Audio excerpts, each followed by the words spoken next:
Welcome back to my channel. Halo sob, selamat datang kembali di Sajadina. Di video kali ini, Sajadina akan mereview alur cerita dari sebuah komik bergenre manhwa, Journey to the West. Oke sob, tak perlu banyak basa-basi lagi, nanti malah jadi basi. Kita langsung saja mulai ke ceritanya. Tapi sebelumnya pastikan dulu sob udah subscribe channel ini dan jangan lupa juga nyalakan notifnya agar tidak ketinggalan video terbaru dari Sajadina.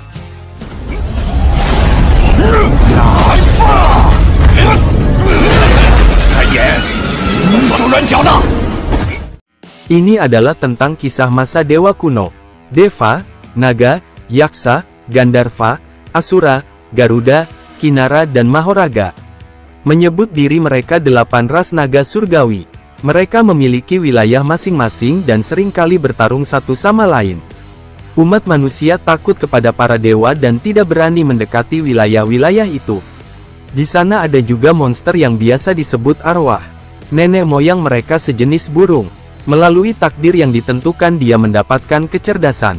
Di suatu tempat bersalju, seorang gadis kecil yang menunggangi seekor naga sedang berjalan-jalan.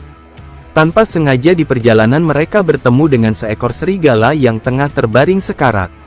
Menurut sang naga, serigala tersebut takkan bisa diselamatkan. Namun si gadis kecil malah ingin melihatnya, ia pun bergegas menghampiri serigala itu. Si gadis kecil pun memberikan kalung giok sabit yang merupakan harta bagi kaum naga Gunung Tianyu. Baginya kalung giok sabit dipercaya mampu memberikan kehangatan dan keberuntungan. Menurut sang naga, dia tidak perlu memikirkan serigala itu, karena hidup dan matinya dia memiliki takdirnya sendiri. Namun menurut si gadis kecil, karena takdir pula mereka bertemu. Sang naga merasa senang, karena bertambah lagi kebaikan si gadis kecil. Menurut sang naga hidup serigala belum berakhir, dan mereka pun pergi meninggalkan si serigala. Inilah manhwa Journey to the West, chapter 1, dengan judul Naga dan Serigala. 16 tahun kemudian, terlihat seorang pemuda yang mengenakan kalung giok sabit. Ia tengah memburu sesuatu, matanya melihat apa yang ia incar. Ia pun melempar tombaknya sembari ia melompat ke dalam air. Diur Flash, ia pun mendapatkan ikan yang besar. Dialah Bilang, yang merupakan manusia serigala yang kini telah tumbuh dewasa. Bilang pun berdoa dan berterima kasih kepada sang ikan tangkapannya, karena telah mau berkorban untuk mengisi perutnya yang kosong. Tiba-tiba temanya muncul, yang merupakan arwah berwujud kakek kepala batu bernama Tu Digong. Ia merupakan salah satu penghuni Gunung Tianyu. Saat mereka berbincang tiba-tiba mereka melihat ribuan cahaya kuning keemasan turun dari langit. Tu Digong pun menyadari akan adanya bahaya jadi ia pun bersembunyi. Begitupun dengan Bilang yang bergegas lari sambil membawa ikan tangkapannya. Scene pun berpindah, terlihat istana naga Gunung Tianyu yang cukup besar. Terlihat sang Raja Naga dengan wujud manusianya tengah memandai besi, bersama putranya yang bernama Tian Yu Shou. Mereka juga tengah membicarakan persiapan melawan serangan kaum Deva. Sang Raja Naga menyadari, pada akhirnya kertas takan bisa membungkus api. Sang Raja Naga mengetahui alasan penyerangan kaum Deva. Bersama putranya, mereka membunyikan sebuah rahasia selama 16 tahun. Raja Naga tahu jika si Tian orang yang kuat, dan jika ia memiliki apa yang mereka rahasiakan takkan ada yang bisa menghentikannya dan dunia pun dalam kehancuran. Raja Naga mengajak putranya untuk bertarung sampai mati, demi melindungi apa yang mereka rahasiakan yang merupakan harapan terakhir dunia. Yang menjadi takdir para kaum naga Gunung Tianyu. Shou putra Raja Naga, sempat meminta bantuan kepada kaum naga rumput namun mereka belum memberikan jawaban. Raja Naga pun bertekad untuk bertarung sampai titik darah penghabisan demi melindungi apa yang mereka rahasiakan selama 16 tahun. Tian Yuzi, yang merupakan putri Raja Naga pun kini telah tumbuh dewasa. Zi melihat ke arah langit, di mana ribuan cahaya turun ke tempat mereka. Raja Naga tak punya pilihan lain selain bertarung.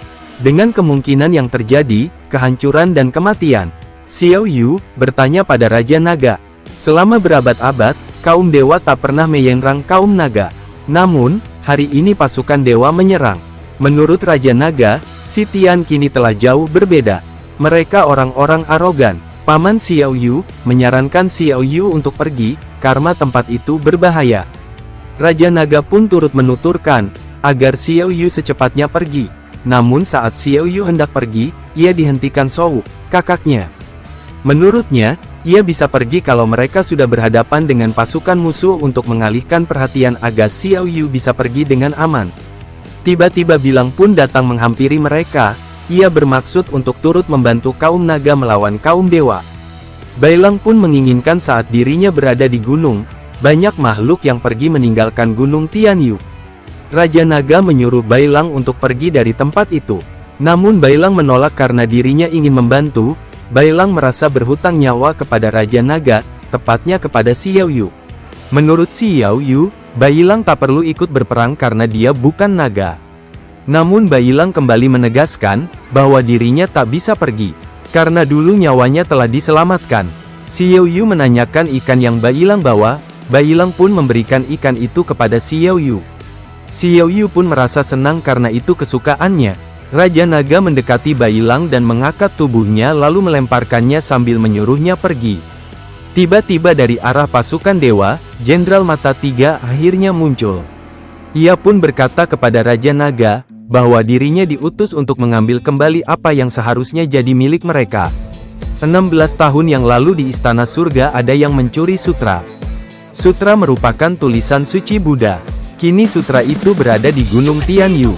Jenderal Mata Tiga meminta Raja Naga untuk mengembalikan sutra itu, agar Raja Naga dan kaumnya diampuni. Namun Raja Naga dan kaumnya malah tertawa dan mengejeknya, yang artinya Raja Naga dan kaumnya memilih untuk berperang. Dengan amarah yang tak terbendung lagi, Jenderal Mata Tiga, bersama Jenderal Gerbang Timur Istana Surga, Tongtu Sangren, Kepala Perunggu Agung, Jenderal Gerbang Barat Istana Surga, Cui Su, Jenderal Gerbang Tengah Istana Surga, Hu Taoshi Duta Harimau, Jenderal Gerbang Utara, Yu Fengji Putra Angin, Jenderal Gerbang Selatan Istana Surga, Yu Leiji, Putra Petir. Akhirnya perang epik pun dimulai antara naga Gunung Tianyu melawan pasukan Dewa Istana Surga. Dan cerita chapter 1, Naga dan Serigala pun selesai. Penasaran dengan kisah selanjutnya? Sampai jumpa di video selanjutnya dengan alur cerita yang menarik lagi. Sekian dan terima kasih sudah menonton. Hanya di Sajadina, konten bebas asal jadi.